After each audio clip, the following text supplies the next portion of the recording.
Hi, Josh Barker with Josh Barker Real Estate, and thank you for checking out our market update for the month of September 2024.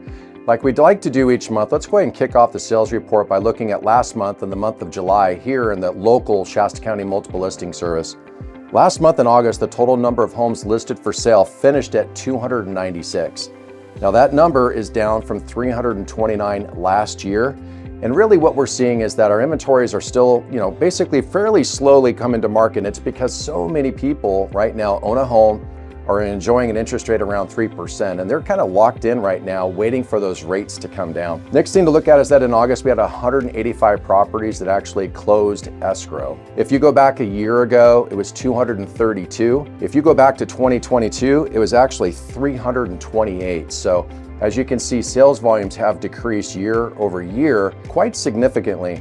Now, I mentioned this on a previous conversation that even though the sales volume has gone down, that has a lot more to do with the industry. That's impacting real estate agents and loan officers and home inspectors and those types of things. But it's not having the same effect on actual consumers in the market. If you're a buyer right now, you have homes to choose from. If you're a seller right now and you want to sell, you can certainly sell. So even though those numbers are down, it doesn't mean prices are down. Next thing to look at is just the new building permits. This is some good news. Right now through July, there was 54 permits that were pulled in the city of Reading. Now that's up over last year when it was just 31. So good news is that builders are still, excited about trying to bring product to the market. We are certainly down still from a few years ago when we hit 123 permits through July. So we got some work to do, some improving to make. But this is a good sign though that builders are still trying to find a way to bring that much needed inventory to our local market. The next thing to look at is just interest rates. Interest rates right now are averaging around 6.75%. Right now also the Federal Reserve has come out recently and said that they're expecting to lower their discount rate here in September by about a quarter basis point. Some experts are kind of debating on whether or not it'll be a quarter basis point or a half basis point, but nobody's disputing they're expecting the Federal Reserve to reduce those rates, which in the long term will have an effect on the long-term mortgage rate. So we're excited to announce that we believe that interest rates now are going to start to make that move going down over time.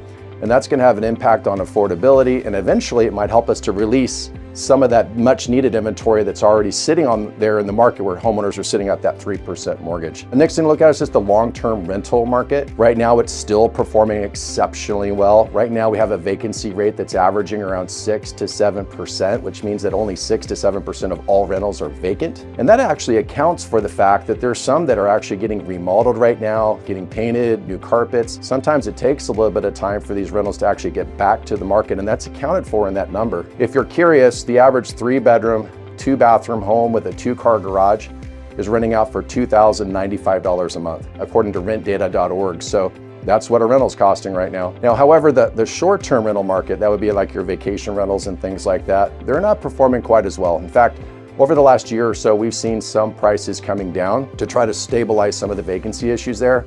It is getting a little bit better, but there is a difference between the long-term rental market and the short-term rental market. Next thing to look at is just fire insurance. I don't have to tell most of you that's watching this that fire insurance is really a hot topic here in the state of California. It's a big problem. Not to overstate this, but right now the insurance commissioner has tried to do some work to try to fix some of the problems that they actually caused, in my opinion. So for example, they made it really difficult for insurance companies to raise their premiums in the past. The result? Some companies left the state altogether. They couldn't afford to do business here. Now that we have fewer insurance carriers in the state and the cost of insurance has gone way up, the insurance commissioners come out and said, okay, well, let's go ahead and offer this bill of rights to insurance companies, if you will.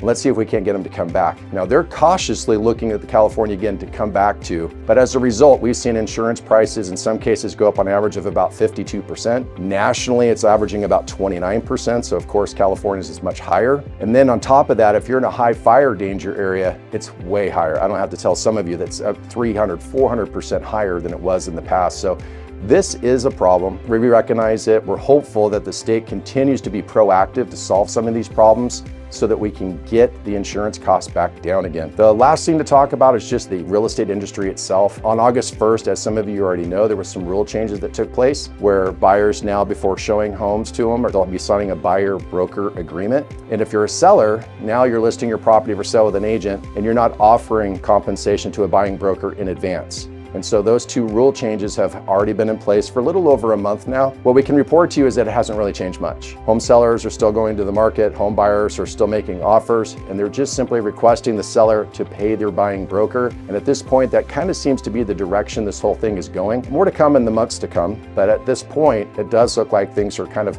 settling down again into a new normal for everybody. So in any case, if you have any additional questions, feel free to give us a call. We're always here to help. Thank you again for taking your time with us today. Have a great day.